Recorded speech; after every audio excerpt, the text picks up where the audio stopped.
Bolani sport bilan shug'ullanishga majburlash kerak. Ha, to'g'ri eshitdingiz.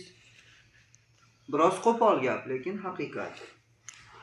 Bolani ichidan chiqayotgan ijobiy energiyasini yoshligidan boshlab maqsadli sarflashga odatlantirish va o'rgatish kerak. Bolam o'zi xohlasa qatnashar yoki keyinroq qiziqib qolar demang.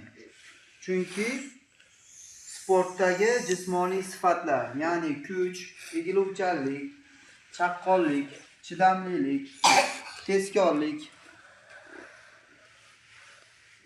hamda shijoat, matonat, mardlik va kamtarlik sifatlarini bolangiz uchun birdaniga pulga sotib ola olmaysiz.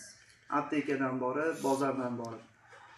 Bu sifatlarni, bu xususiyatlarni, bu tuyg'ularni bolangizni o'zi boshidan o'tkazish kerak bo'ladi.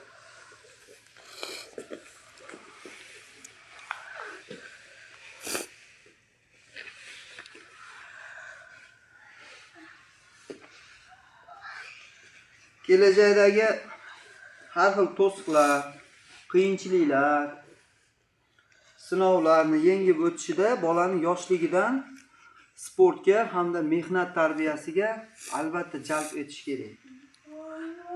Keyinchalik ulg'ayib, kuch-quvvatga to'lib, aqli riso bo'lganida